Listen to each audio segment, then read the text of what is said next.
Nah, sekarang saya akan mencoba nih wawancarai salah satu masyarakat sekolah, yaitu wali kelas saya sendiri, yaitu Pak Nur. Nah, Pak, Bapak tahu kan apa itu kesenjangan ekonomi? Nah, dampak dari kesenjangan ekonomi terhadap pendidikan yang ada di Indonesia itu menurut Bapak kira-kira gimana sih, Pak? Ya tentu ada kesenjangan terhadap didik ya, sebab akan kurangnya belajar terhadap siswa dan profesionalisme seorang guru untuk mendidik seorang anak. Oke, asik, Pak. Nah, tadi kalian udah dengar kan kata kesenjangan ekonomi. Nah, kesenjangan ekonomi adalah suatu keadaan di mana perekonomian dalam suatu masyarakat itu tidak seimbang. Nah, tadi kan dengar kan tuh apa sih pengertian dari kesenjangan ekonomi, yaitu pendapatan yang kurang merata di dalam masyarakat. Nah, sekarang kita tuh tahu sih apa sih penyebab dari kesenjangan ekonomi itu muncul. Yang pertama faktornya adalah ada pasti pendapatan yang kurang merata. Pendapatan yang kurang merata pastinya nantinya akan membuat kesenjangan ekonomi. Contohnya aja, masyarakat di desa upahnya lebih kecil dibandingkan upah masyarakat di kota. Nah, itu akan membuat kesenjangan ekonomi terlihat. Lalu faktor yang kedua ada dari kualitas pendidikan. Kualitas pendidikan yang tidak merata akan membuat sumber daya manusianya kurang baik. Adapun nantinya standar ekonomi yang ada pun juga kurang baik. Lalu yang ketiga ada pekerjaan. Nah, kurangnya lapangan pekerjaan ini nih akan menimbulkan pengangguran. Nah, sehingga kalau pengangguran banyak akan membuat kesenjangan ekonomi pun terlihat. Lalu yang keempat ada pembangunan infrastruktur.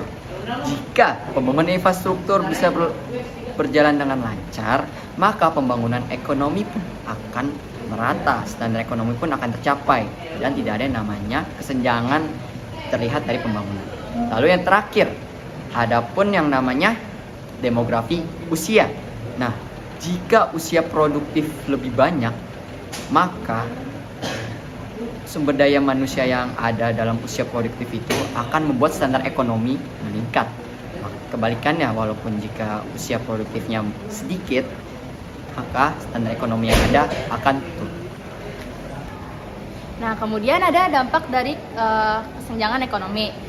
Dampak dari kesenjangan ekonomi yaitu ketidakadilan politik, ketidakadilan sosial, pertumbuhan perekonomian yang tidak merata, dan juga kemiskinan serta pengangguran banyak terjadi di masyarakat.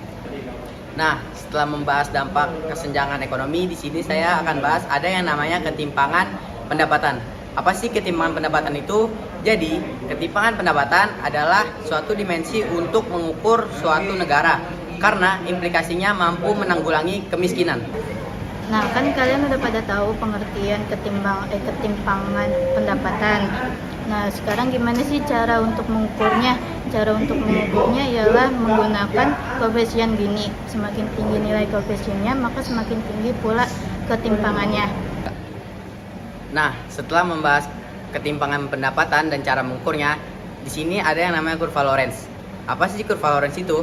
Jadi, kurva Lorenz merupakan kurva yang menunjukkan suatu hubungan antara persentase pendapatan dengan persentase penerima dalam kurun waktu tertentu.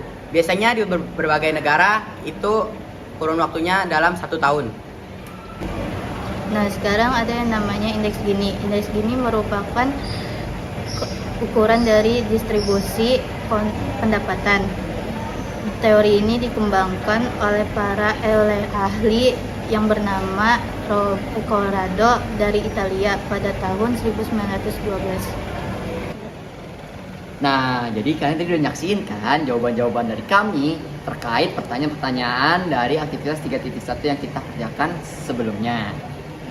Ya. Jadi kesimpulannya apa sih? Nah, jadi kesimpulannya itu adalah kesenjangan ekonomi merupakan pendapatan yang kurang merata di dalam masyarakat. Adapun dampak-dampaknya seperti ketidakadilan sosial, kemiskinan, juga pengangguran. Nah, di dalam kesenjangan ekonomi itu terdapat variabel-variabelnya. Contohnya seperti ketimpangan pendapatan, terus kurva Lorenz, dan juga indeks Gini. Nah, di situ kita juga dikasih tahu tuh gimana cara mengukur ketimpangan pendapatan itu sendiri. Baik, sekian dari kelompok 2 Ekonomi kelas 11 F1. Mohon maaf jika ada kekurangan. Wassalamualaikum warahmatullahi wabarakatuh.